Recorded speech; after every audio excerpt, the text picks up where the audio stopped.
I found that I can only write stories if I write them in the form of a letter. Before I read my letter, I want to thank Terry, Kate, and Dee for also giving me the mic for the first time. Although actually the first time happened somewhere else. That's what the story's about. Stories are joy. We have a shortage of joy, right? So thank you for giving us all joy tonight. And thank you to all the other great storytellers. So a little background to my epistolary story. This story is written for Zach and Fitz. Fitz is actually here tonight in the back of the room, who host a 2-day camp called Ord Camp. Any Ord campers here? Anyone here? Yeah? It's a really special place. You go to this camp on Friday. You're essentially there with 200 or 300 fabulous strangers in the most literal sense of the word until Sunday. You really don't leave. A few years ago at Ord Camp, I went to a storytelling session led by Peabody Award-winning Leah Tao, the former executive and creative director of The Moth. And after a tutorial from Leah, anyone should be a fabulous storyteller. She's that good. June 14th, 2018. Dear Zach and Fitz, I'm writing this story for you because this session at Ord Camp, I think it was 2016, was the first in a sequence of unexpected events that explain what it is I'm doing here on the stage at Martyr's Bar. If the story goes well, I'll have you credit to you, I'll buy you a drink.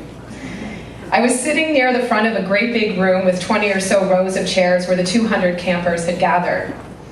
By the time Leia's top hat came to me, it was like a popcorn popper without a lid. I assumed when I dropped my name in, it would just pop out and land on the floor where everybody would step on it.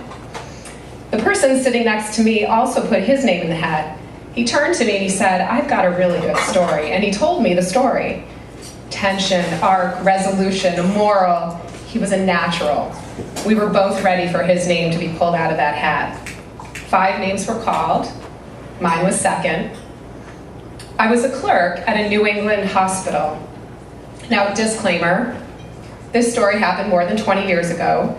And by the way, I've consulted with the head of our medical ethics center at the University of Chicago, and he supports my telling stories from my life from medicine because he says these stories might help humanize doctors in the public eye. So I'll leave the judgment to you. In accord with the duties and principles of medical ethics, I've changed the names and obscured some key details, and yes, my story is true. There are some events recalled from a long, long time ago, and they are retold tonight with sufficient hyperbole to be worthy of this stage. A clerk in this story is a medical student, the lowest form of house officer.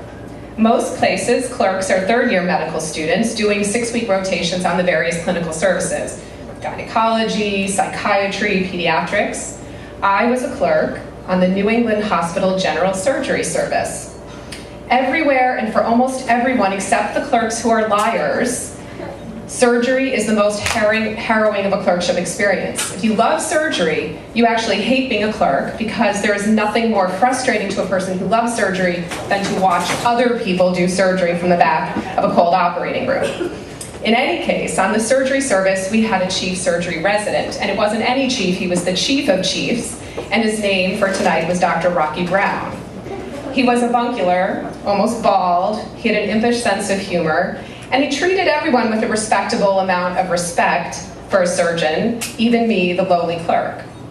The chairman of the Department of Surgery, also a respectable man, did not have a discernible sense of humor. For sure, no clerk ever saw that man smile.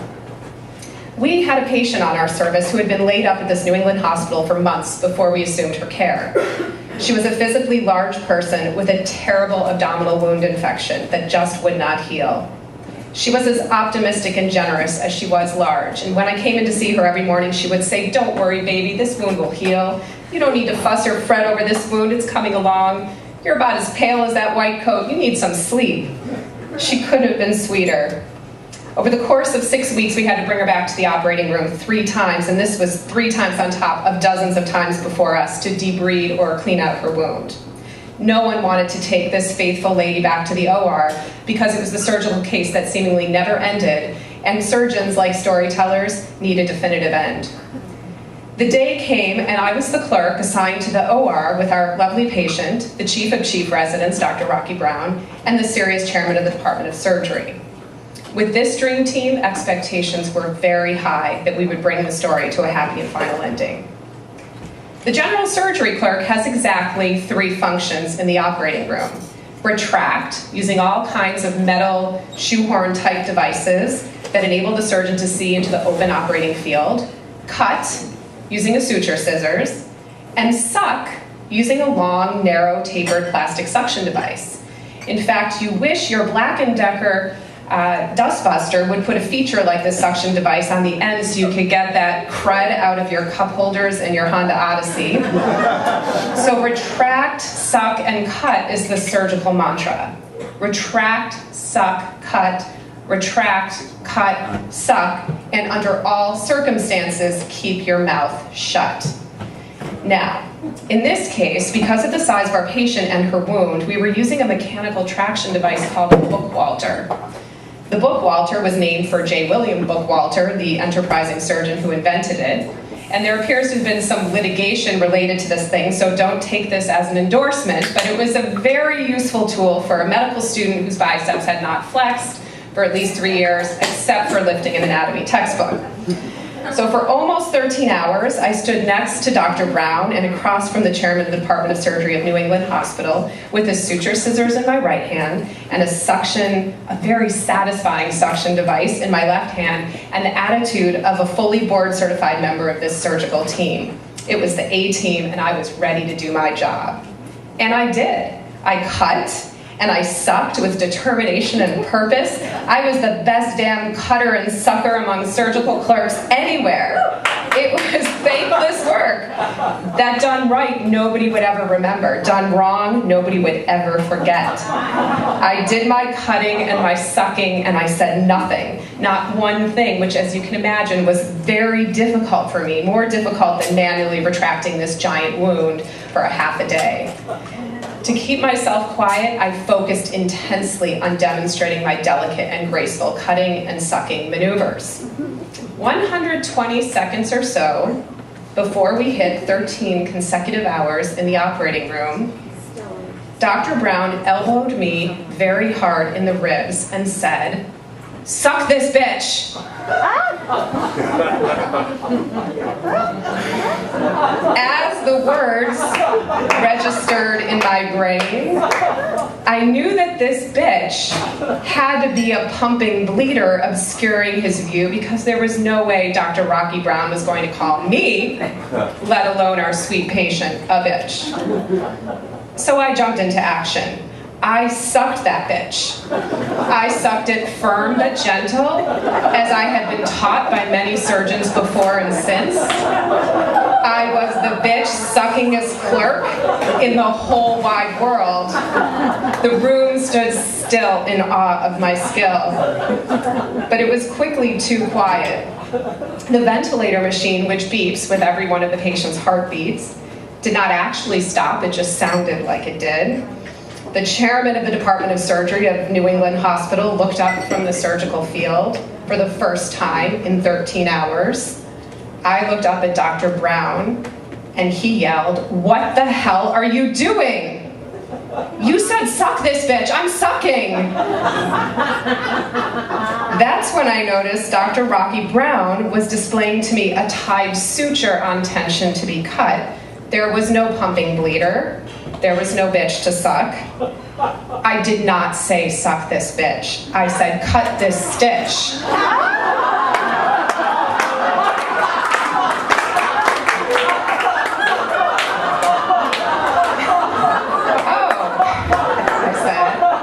Let me cut that stitch. Dr. Rocky Brown had to step back from the operating table. All eyes turned to the chairman of the Department of Surgery of New England Hospital. His eyes filled with tears, and he made a sound behind his mask that nobody had ever heard before. The anesthesiologist assuming he would be hit.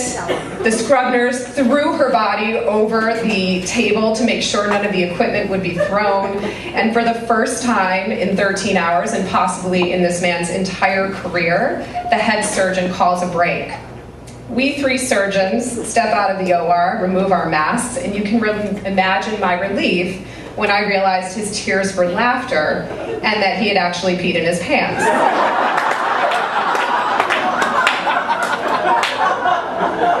The procedure resumed after a brief bathroom break, which really none of us needed at that point, and the outcome was finally very good. On that day, there were exactly 6 conscious witnesses to this event in that operating room, so what I'm going to tell you now is even more amazing. Several years later, in an obstetric operating room several hundred miles away, I was an OBGYN resident performing a C-section in the middle of the night with a male colleague. This was a lovely male colleague, the kind of person who becomes an OBGYN not because he hates women, and there are those, but the kind who just really loves women. He says to the medical student, having just tied a suture close to the uterus, "Cut this stitch." And then he leans over to me and whispers in my ear, "Suck this bitch." Now, every story should have its arc. This is full circle.